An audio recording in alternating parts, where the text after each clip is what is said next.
The missile blew up almost immediately, providing observers with few clues as to what the regime was attempting to achieve with the launch beyond a show of force. Saturday's parade to mark the Day of the Sun was different, however. During similar parades in the past, North Korea has shown off its military hardware as a sign of strength and defiance to those who oppose the state. This year we were expecting to see a new missile, but what we got was something of a scale never seen before. Solid start. First in the series of ballistic missiles, we saw the KN-11 submarine-launched ballistic missile, SLBM. 6 missiles were paraded on trailers. The KN-11 is North Korea's first large, solid-fuel missile and is a relatively new addition to North Korea's ballistic missile fleet.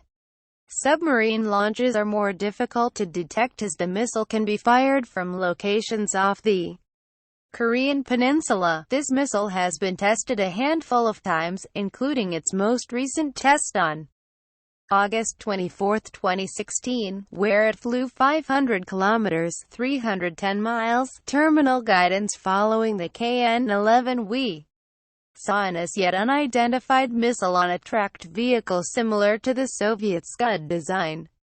We believe that it is a liquid-fueled missile based on markings found in higher-resolution images, indicating possible fuel and oxidizer ports. An interesting feature seen on this missile are the fins located on the nose cone.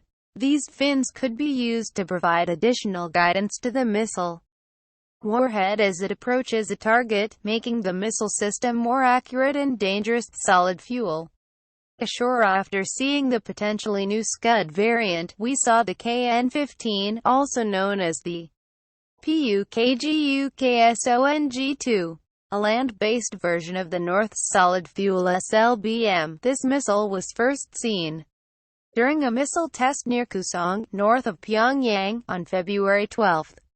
According to the U.S., the missile traveled 500 kilometers (310 miles) before landing in the Sea of Japan, also known as the East Sea. Aside from the new tracked vehicle carrying the KN-15, the addition of solid-fuel missiles to North Korea's land-based fleet raises additional concerns, due to the reduction in time needed to launch these systems. Solid-fuel missiles can be launched with less preparation and require fewer support vehicles than liquid-fuel missiles. Decreasing the number of support vehicles and amount of time needed to prepare for a launch makes the missile harder to detect and defend against.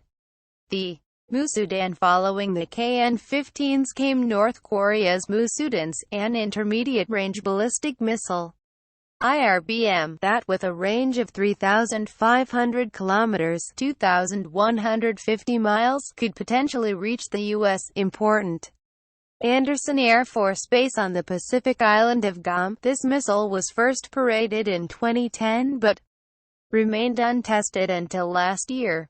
This missile system suffered from a string of failures, with only its most recent 6th attempt, in June 2016, being successful.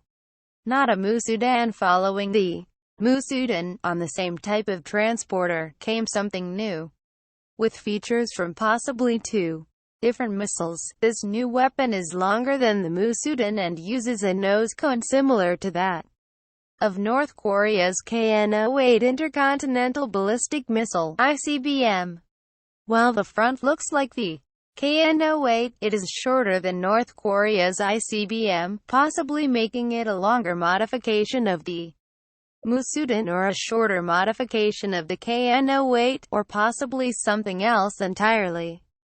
Canisters. Following this unique lineup of large missiles came 2 large canisters that are used to launch even larger missiles. This is the first time we have seen missile canisters of this size and design in North Korea. While it is still unclear which missiles these designs may be used for, the second canister type was seen on a transporter previously associated with the KN-08 in 2012, and later the KN-14 in 2015.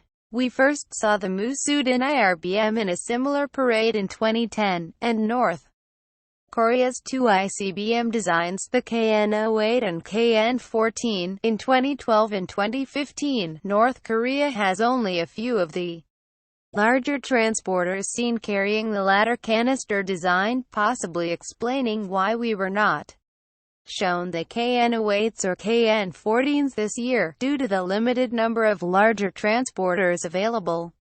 North Korea is restricted to displaying only a few of its potentially intercontinental ranged missiles during parades. This resource restriction was highlighted in last year's parade with the absence of the KN-08, as they needed all of the larger vehicles to display a new design that had never been seen before at the time, the KN-14. This does not mean that the missiles that were previously seen are gone, however, as we saw both the KN-08 and KN-14 during Kim's nuclear weapon design display last year. What was missing and what is next this year's military parade was interesting for a couple of reasons. The first being the display of North Korea's new solid-fuel missiles, the KN-11 and KN-15.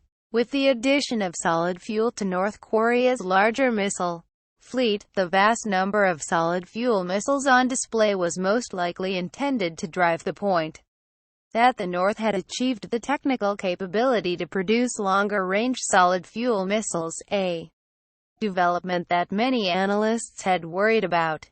Since solid-fuel missiles can be stored ready to launch for a longer period of time and require less preparation prior to launching, the solid-fuel missiles were most likely intended as a technological display to signal significant developments in North Korea's offensive capabilities. A second interesting observation from this year's parade is what we did not see in previous events. North Korea has paraded Scuds and Nodongs, short to medium-range, liquid-fueled missiles, which make up the backbone of its ballistic missile fleet. This year, excluding the liquid-fueled missiles on tracked vehicles, those older systems were missing. Their absence possibly indicates a shift of focus to missile types that extend beyond the much older Soviet-based systems what we had seen up till now. Finally, the addition of a new missile on the Musudan's transporter, and the two new launch canisters for yet unidentified missile systems, raise questions about the size and scope of North Korea's ICBM ambition. As for what is next, it is hard to know for certain. It took North Korea almost 6 years to first test the Musudan after its initial display, and 4 years on, we still haven't seen the KN-08 ICBM tested. However, when framing the question of North Korea's missile development, it really isn't a matter of if we will see these missiles tested, but a matter of when. Kim Jong-un's New Year's address said as much, and with North Korea's recent string of new missile engine tests, we might be in for a potential ICBM test this year.